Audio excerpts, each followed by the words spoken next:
Now next section ही section B. Now next section ही section B, और section B का आपका हर क्वेश्चन जो है वो कितने मार्क्स का रहेगा? 2 मार्क्स का रहेगा। प्रीवियस क्लास में हमने सेक्शन ए कंप्लीट किया था। तो नेक्स्ट क्वेश्चन आता है आपका question number 21 of the sample paper.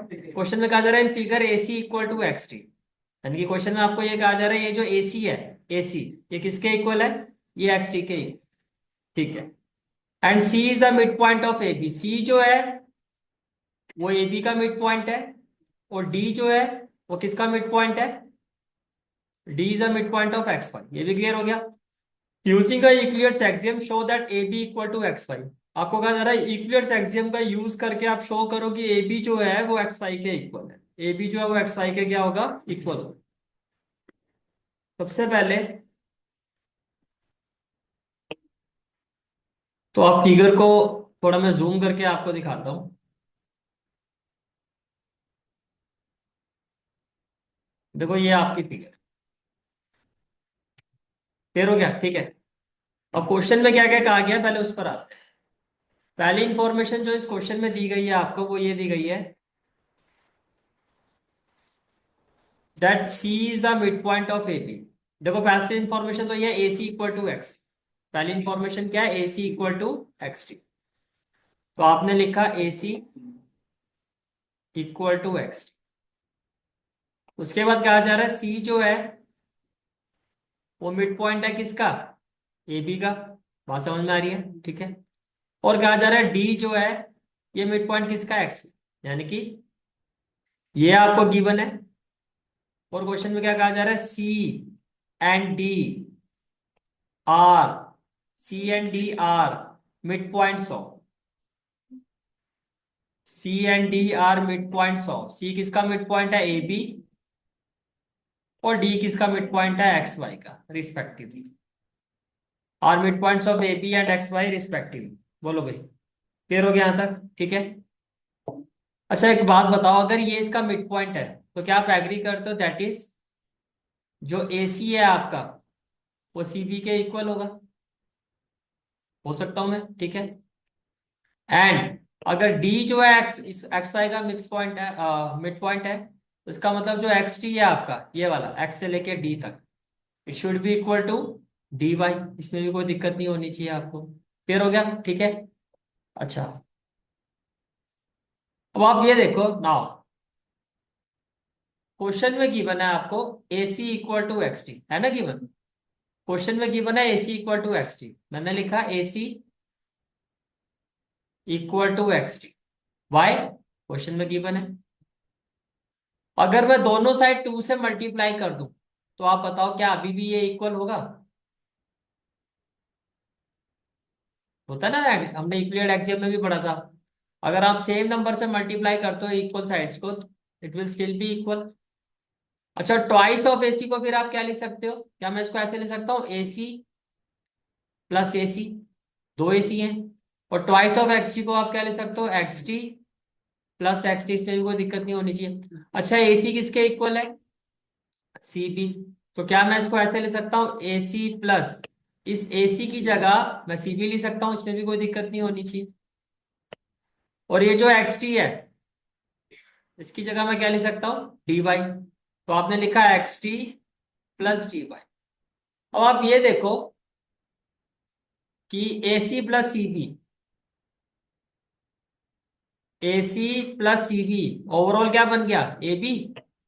इसी तरह से X T plus D Y overall क्या हो जाएगा? X Y. क्या हो जाएगा? X Y. तो ये हो गया A B equal to X Y, which implies A B equal to X Y.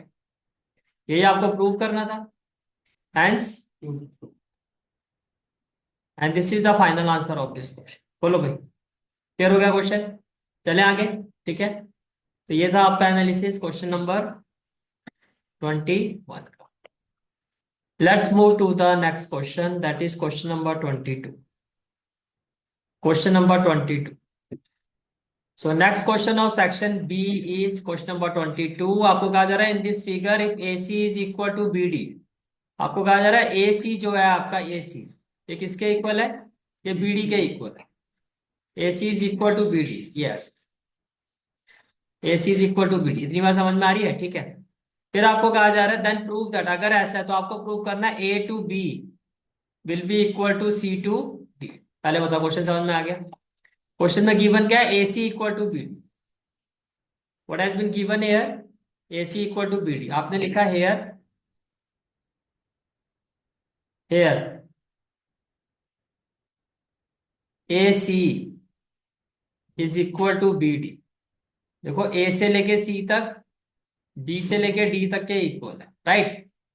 और प्रूव क्या करना है? ये आपको गिवन है, तो आपने लिखा it has been given, it has been to prove what we have to prove that AB equal to CD, we have to prove that AB equal to CD। बोलो क्लियर हो गया? ठीक है। अब कैसे प्रूव करोगे? देखो अगर आप ध्यान से देखो, देखो अगर मैं इस AC में से ये BC माइनस कर दूं और BD में से भी BC माइनस कर दूं तो बाकी क्या रह जाएगा? AB। और यहां से क्या रह जाएगा? CD। यही तो प्रूव करना है। तो बेसिकली आपको क्या करना है, इसको इक्वेशन 1 ले लो, इसको आप ले लो इक्वेशन 1, और आपने क्या कहा? Subtracting,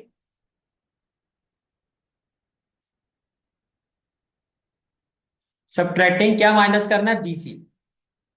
subtracting BC from both sides of equation. बात समझ में आ रही है? From both sides of equation. तो देखो लेफ्ट हैंड साइड में क्या है? AC, इसमें से माइनस क्या हो जाएगा? BC। राइट हैंड साइड में क्या है? BD, इसमें से माइनस क्या हो जाएगा? BC। ये बात समझ में आ गई? ठीक है। Now AC minus BC। अब ध्यान से देखो, अगर आप इस AC में से ये BC हटा दो तो क्या रह जाएगा? AB। और ऐसे अगर आप इस BD में से ये BC हटा दो तो क्या रह जाएगा? CD। तो AB इक्वल टू CD हो गया, यही आपको प्रूव करना था। बात समझ में आ रही है? तो ये क्या हो जाएगा? AB equal to CD, which implies AB equal to CD। Hence, बोलो भाई क्लियर हो गया question?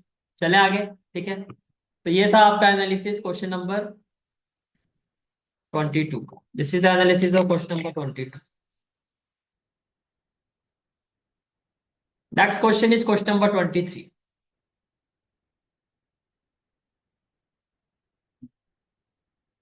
Next question of section B is question number 23। Name the quadrant in which the following points lie. ठीक है। अब इसको समझने के लिए सबसे बेस्ट वे क्या है कि हम क्वाड्रेंट बनाते हैं। मैं यहां पर एक क्वाड्रेंट बनाता हूं। ये क्या हो गया? Y axis.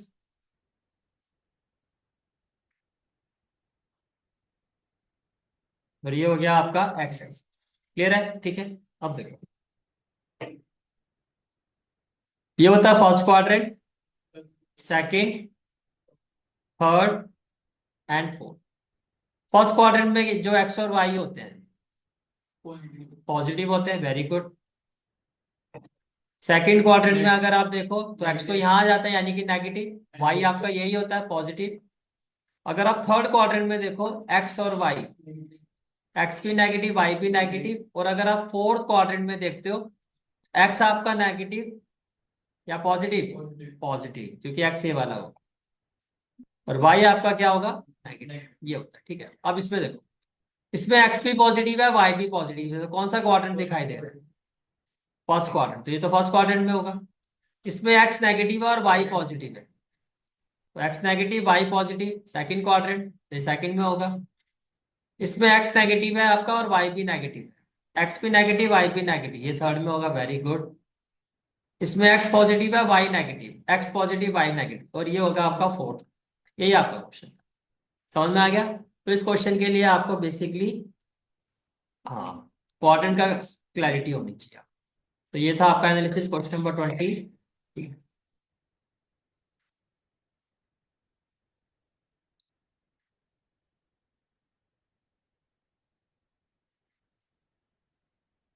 क्या नेक्स्ट क्वेश्चन आता है आपका? सेक्शन बी का नेक्स्ट क्वेश्चन आता है आपका question number 24, and this is a very very very important question है। If X is equal to 3 plus 2 root 2, find the value of X square plus 1 by X square. आपको इसकी value find करनी। तो सबसे पहले काम क्या करना है आपको, यहाँ पर आपको वैल्यू किसकी गिवन है, एक्स की। तो आपने लिखा here X is equal 3 + 2 root, here X is equal to 3 + 2 root. ये क्लियर हो गया, ठीक है। अगर एक्स की वैल्यू ये है तो 1/x की वैल्यू क्या होगी, आप कहोगे सर 1/3 + 2 रूट 2। इसको रैशनलाइज कर दो, 3 - 2 √2, और अपॉन में क्या हो जाएगा 3 - 2 रूट। ये भी क्लियर हो गया, ठीक है। अब जब आप इसको सिंप्लीफाई करोगे तो न्यूमरेटर में क्या हो जाएगा, 1 को इसके साथ मल्टीप्लाई करोगे तो 3 - 2 √2 ही आएगा। बट अगर आप डिनोमिनेटर में देखो तो a + b, और क्या हो गया a - b, तो ये क्या होगा a² - b², a² - b², ये कुछ ऐसे हो जाएगा। And it will be equal to 3 - 2 √। अब देखो जब आप 3 का स्क्वायर करोगे तो 9 आ जाएगा, तो ये तो हो गया 9 माइनस। और जब आप 2 √2 का स्क्वायर करोगे, 2 का स्क्वायर 4 √2 का स्क्वायर 2, यानी कि 8। तो 1/x की वैल्यू क्या आ गई, देखो 9 - 8 तो 1 ही हो जाएगा, तो बेसिकली ये हो गया 3 - 2 रूट। तो x की वैल्यू क्या थी, 3 + 2 √2। x की वैल्यू थी 3 + 2 √2, और 1/x की वैल्यू क्या आ गई 3 - 2 रूट, ठीक है। हमें फाइंड करना है x² + 1/x²। ये डायरेक्टली तो कोई फॉर्मूला होता नहीं है, तो आप कैसे प्रोसीड करोगे। हाँ, अगर मैं आपसे पूछूं x + 1/x का होल स्क्वायर क्या होगा, तो आप कहोगे sir a² + b² + 2ab, plus क्या होगा 2a। तो देखो x की वैल्यू क्या है, x की वैल्यू अभी आपने निकाली थी, आई थिंक 3 + 2 √2 है। ये वैल्यू ऑफ x इज 3 + 3 √। तो इस x की जगह क्या आ जाएगा 3 + 3 √। इसको ब्रैकेट में लिखो, प्लस, फिर इस 1/x की वैल्यू क्या है सर, 1/x की वैल्यू है 3 - 2 √2।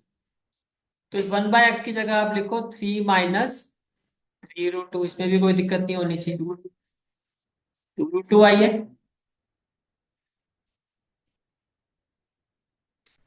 ये 3 + 2 √2 ही था ना, ये दोनों सेम है, यहाँ मैंने गलत देखा। हाँ, यहाँ 3 + 2 √2, ये फिर तो वहां भी यही आना चाहिए। यहाँ पर आएगा 3 + 2 √2, और यहाँ पे भी क्या आएगा 3 - 2 √2। तो एक्स और 1/x। अच्छा, उसके बाद होल पावर में 2 है, तो इसका होल पावर में 2 आ जाएगा। इक्वल टू में क्या हो जाएगा x², इसका स्क्वायर करोगे तो क्या हो जाएगा 1/x²। एक्स से एक्स कट जाएगा, प्लस में 2 आ जाएगा। आपको जो वैल्यू फाइंड करनी है, किसकी फाइंड करनी है, देखो आपको वैल्यू फाइंड करनी है x² + 1/x²। बात समझ में आ रही है। तो देखो ये रहा आपका, ये आपका x² है +1, मुझे इसकी वैल्यू फाइंड करनी है। कितनी बात समझ में आ गई, ठीक है। अब देखो, तो ये जो शेडेड वाला पार्ट है, मैंने इसको लिखा है x² + 1/x इक्वल टू, और ये जो ब्रैकेट वाला पार्ट है विद इन द ब्रैकेट, इसको मैंने लिखा 3 + 2 √2 +3 और -2 √2, और होल पावर में क्या आ जाएगा 2। और ये जो +2 है, जब ये दूसरी साइड जाएगा तो क्या हो जाएगा -2। पहले बताओ इतनी बात समझ में आ गई, कोई डाउट, क्लियर है, ठीक है। अब देखो, while सॉल्विंग दिस, ये आपका कैंसिल हो गया, तो ये हो गया आपका x² + 1/x²। 3 + 3 कितना हो जाएगा आपका 6 हो जाएगा, और 6 का स्क्वायर, और माइनस में क्या हो जाएगा 2। 6 का स्क्वायर क्या होगा 36, और -2। तो जब आप 36 - 2 करोगे तो x² + 1/x²। जब आप 36 - 2 करोगे तो इसकी वैल्यू क्या आ जाएगी 34। इसकी वैल्यू क्या आ जाएगी 34। And this is the answer of this question, this is the answer of this question. Is it clear, ठीक है।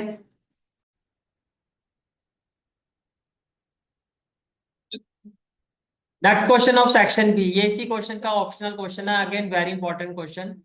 क्वेश्चन है prove that 1/3 plus root 7 plus 1/√7 plus root 5 plus 1/√5 plus root 3 plus 1/√3 plus 1, और ये किसके equal है? आपका 1 के equal है, ये आपको प्रूव कर, बात समझ में आ गई? ठीक है, तो प्रूव करना है आपको, तो सबसे पहले क्या करेंगे हम, जो लेफ्ट हैंड साइड है उसको लेंगे। प्रूविंग क्वेश्चन है, सबसे पहले लेफ्ट हैंड साइड से स्टार्ट करते हैं। तो आपने लिखा लेफ्ट हैंड साइड, तो left hand side first term क्या है? 1/3 प्लस रूट 7। सेकेंड टर्म क्या है? 1/√7 प्लस रूट 5। और थर्ड टर्म क्या है? 1/√5 प्लस रूट 3। फोर्थ टर्म क्या है? 1/√3 प्लस 1। ये क्लियर हो गया? ठीक है, अब देखो, देख के समझ में आ रहा है, डिनोमिनेटर में देखो आपका इरेशनल नंबर है? जैसे ये भी इरेशनल है, ये भी इरेशनल है, ये भी, तो हमें क्या करना होगा? रैशनलाइज करना होगा। तो आप रैशनलाइज करोगे, फर्स्ट टर्म क्या है? 1/3 प्लस √7, इसको रैशनलाइज करोगे तो क्या हो जाएगा? प्लस की जगह क्या हो जाएगा? माइनस। तो 3 माइनस √7 अपॉन 3 माइनस √7। फिर ये जो सेकंड टर्म है प्लस, ये क्या है? 1/√7 प्लस रूट 5, इसको रैशनलाइज करो, ये हो जाएगा √7 minus root 5 upon √7 minus root 5, ये भी हो गया। इसके बाद आते हैं थर्ड टर्म पर, this is the third term, plus 1/√5 plus √3 multiply √5। अब यहाँ प्लस है ना, तो रैशनलाइज करोगे माइनस हो जाएगा, √5 माइनस √3, √5 माइनस √3। इसके बाद आते हैं फोर्थ टर्म पर, ये है 1/√3 प्लस 1। तो जब आप इसको रैशनलाइज करोगे तो प्लस 1/√3 प्लस 1, ये हो जाएगा इंटू में √3 माइनस 1 अपॉन √3 माइनस 1। क्या इतनी बात समझ में आ गई? ठीक है, अब एक एक करके इसको सॉल्व करते हैं। जब आप इसको सॉल्व करोगे देखो, तो न्यूमरेटर में क्या होगा? 1 इंटू दिस, तो ये तो हो जाएगा आपका 3 माइनस √7 अपॉन डिनोमिनेटर देखो a प्लस बी और a माइनस बी, तो ये क्या होना चाहिए? a² minus b²। इसमें भी कोई दिक्कत नहीं, तो रेड वाला पार्ट सॉल्व हो गया। अब ब्लू वाले पार्ट पर आ जाओ, प्लस जब आप 1 को आप इसके साथ मल्टीप्लाई करोगे तो न्यूमरेटर में तो आ जाएगा √7 माइनस √5, और अपॉन में क्या हो जाएगा? a प्लस बी और a माइनस बी। तो ये क्या हो जाएगा? a² minus b², a² minus b², ये भी हो गया आपका। ठीक है, अब ऑरेंज वाली टर्म पर आ जाओ, तो ये हो जाएगा प्लस, जब आप 1 को इसके साथ मल्टीप्लाई करोगे तो ये हो जाएगा √5 माइनस √3, और अपॉन में हो जाएगा a प्लस बी और a माइनस बी। तो ये हो जाएगा a² माइनस b², ये भी हो गया। ठीक है, जब आप 1 को इसके साथ मल्टीप्लाई करोगे तो न्यूमरेटर में तो क्या हो जाएगा? √3 माइनस 1, और ये भी अपॉन में क्या हो जाएगा? a प्लस बी और a माइनस बी, तो ये भी क्या होना चाहिए? a² minus B. यहां तक कोई डाउट? चलो आगे। ठीक है, चलो जी, ये भी हो गया क्लियर। अब रेड वाली टर्म का न्यूमरेटर तो एज इट इज ही आएगा, ये हो जाएगा 3 माइनस √7। लेकिन जब आप इसको सॉल्व करोगे, 3 का स्क्वायर होगा 9, √7 का स्क्वायर होगा 7, तो 9 माइनस 7 कितना हो जाएगा? 2। तो डिनोमिनेटर में 2। ऐसे अगर आप ब्लू वाली टर्म को देखो तो न्यूमरेटर में तो क्या आएगा? √7 माइनस √5, और डिनोमिनेटर में देखो √7 का स्क्वायर क्या होगा? 7, √5 का स्क्वायर क्या होगा? 5, तो 7 माइनस 5, ये भी क्या हो गया? 2, तो यहाँ भी 2 आ रहा है। ऐसे आप ऑरेंज वाली टर्म पर आ जाओ, तो न्यूमरेटर तो एज इट इज आ जाएगा √5 माइनस √3। डिनोमिनेटर में √5 का स्क्वायर 5, √3 का स्क्वायर 3, तो 5 माइनस 3, ये क्या हो जाएगा आपका? 2। तो ये हो गया आपका 2। इसके बाद जो नेक्स्ट टर्म है इसका भी न्यूमरेटर तो एज इट इज आ जाएगा, जो क्या है आपका √3 - 1। और डिनोमिनेटर अगर आप देखो तो √3 का स्क्वायर क्या होगा 3, और 1 का स्क्वायर 1, तो 3 - 1 कितना हो जाएगा 2। तो ये आपका कितना हो गया 2। तो इसी हिसाब से देखा जाए तो जो हमारी सारी टर्म्स हैं, ऑल 4 टर्म्स, इसका एलसीएम क्या होना चाहिए 2। तो मैंने एलसीएम ले लिया 2।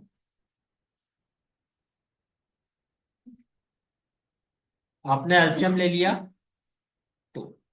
तो फर्स्ट टर्म क्या है 3 - √7 प्लस √7 -√5 प्लस √5 -√3 प्लस √3 प्लस क्या हो गया √3 और -1, और माइनस में क्या हो गया 1 हो गया। क्लियर हो गया, ठीक है। अब देखो कुछ कैंसिल हो रहा है, √7 से √7, √5 से √5, √3 से √3। तो ये हो गया +3 और ये -1। 3 - 1 क्या हो जाएगा 2, और अपॉन में क्या है 2। 2/2 = 1, और आई थिंक यही हमारा राइट हैंड साइड था। तो क्या हो गया हैंस वेरी इंपॉर्टेंट। ठीक है, तो इस तरह से आप इस क्वेश्चन को करोगे। This is the analysis of this question. Let's move to the next question.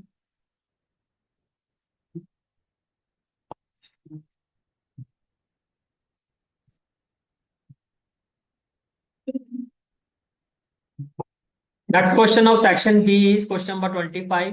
The radii of two cone are in the ratio of 2:1। आपको कहा जा रहा है दो कॉन्स है और उनका जो रेडियस का जो रेशियो है वो 2:1 है, और ये भी कहा जा रहा है इनके वॉल्यूम्स इक्वल है।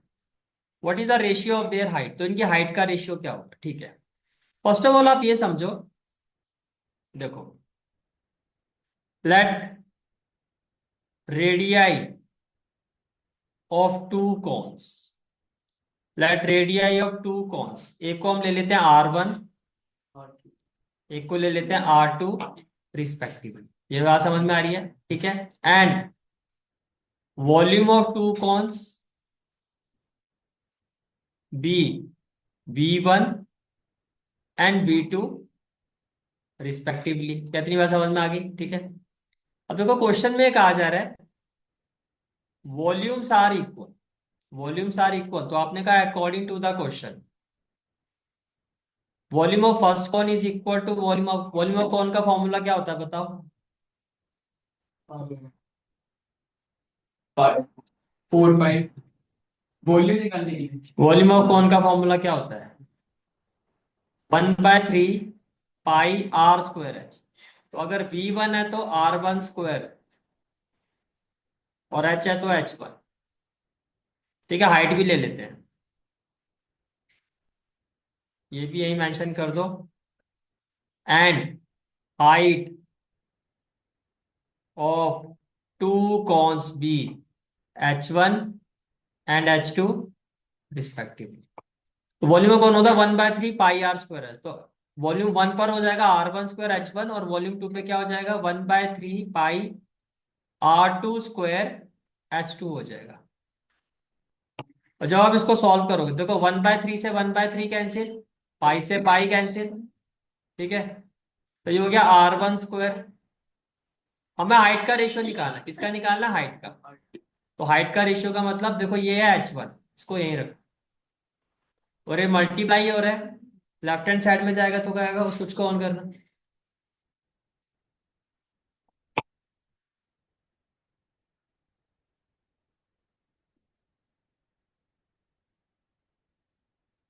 ओके,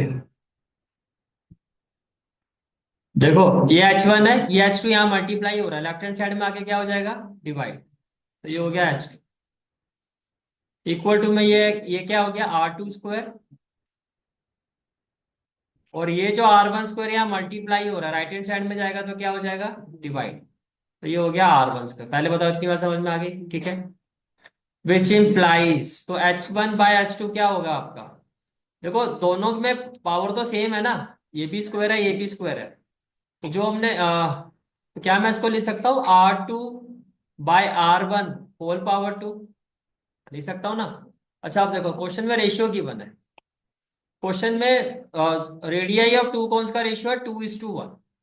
क्या है? 2:1। तो आपने लिखा एस R1/R2, ये कितना है? 2:1, है ना? 2:1। ये क्वेश्चन में क्या आपको गिवन है? तो क्या नहीं से दैट R1 की जगह मैं लिख सकता हूं 2R2। बोलो, R1 की जगह हम क्या लिख सकते हैं? 2R2। तो इसका मतलब ये हो गया कि जो H1/H2 है, इसके न्यूमरेटर में क्या है? R2, ये एज इट इज लिख दो। और डिनोमिनेटर में क्या है? R1। R1 की जगह क्या लिखेंगे हम? 2R2। तो R1 की जगह लिखो आप 2R2, और होल पावर में क्या आ जाएगा? 2। ठीक है, ये कैंसिल हो गया 1, ये भी कैंसिल हो गया। तो 1 का स्क्वायर क्या होगा? 1। 1 का स्क्वायर करोगे 1 आएगा, और 2 का स्क्वायर करोगे 4 आएगा। इसका मतलब H1 और H2 का जो रेशियो है वो होगा 1:4। That is therefore required ratio of height is 1:4, and this is the final answer of. आया समझ में? क्लियर हो गया? ठीक है, ओके।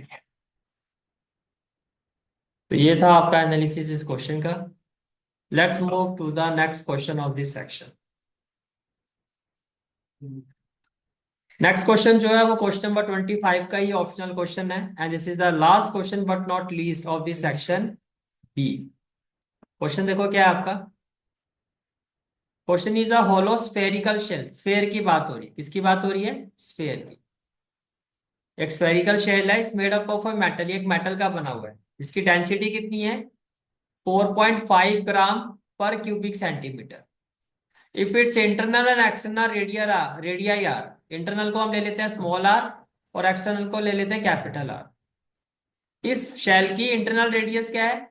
8 सेंटीमीटर, और एक्सटर्नल कितनी है? 9 सेंटीमीटर। तो आपको कहा जा रहा है वेट क्या होगा, यानी कि इसका मास क्या होगा। देखो, सबसे पहले तो देखो, लेट इंटरनल रेडियस बी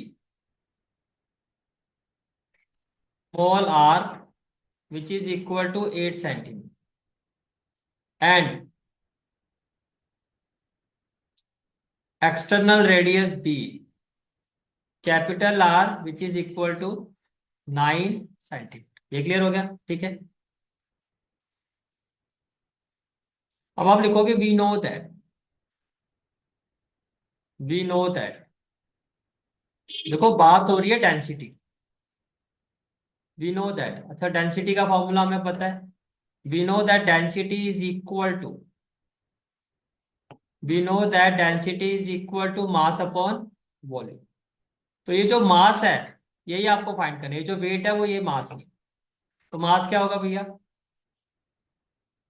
आप कहोगे सर मास होगा, फिर डेंसिटी और ये वॉल्यूम जो डिवाइड हो रहा है यहाँ जाके क्या हो जाएगा? मल्टीप्लाई। तो मास हो जाएगा डेंसिटी इंटू वॉल्यूम। लेकिन वॉल्यूम किसका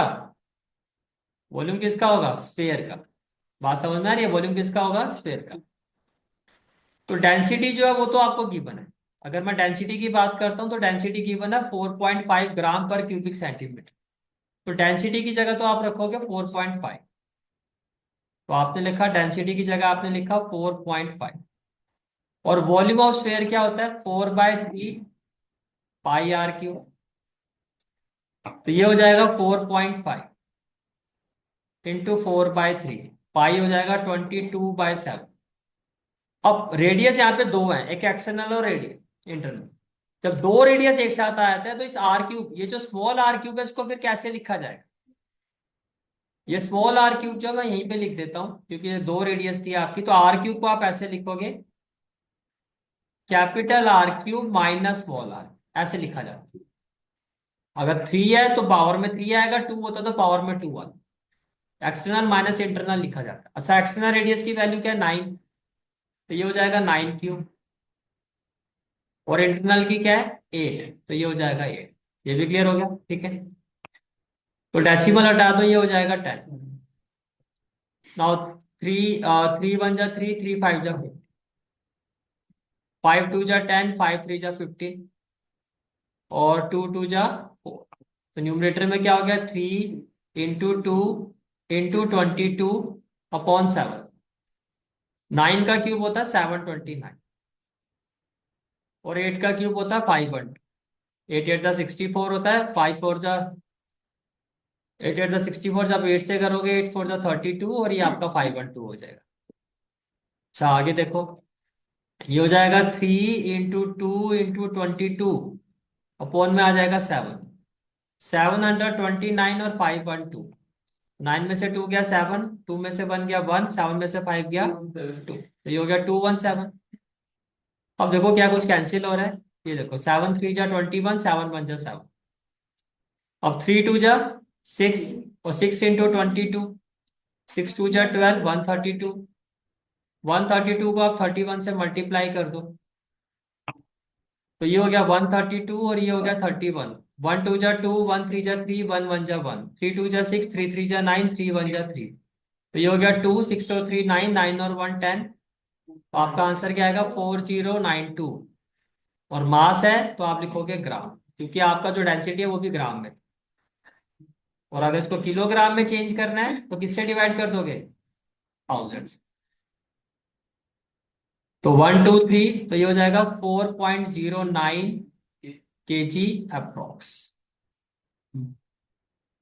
and this is the final answer of this question.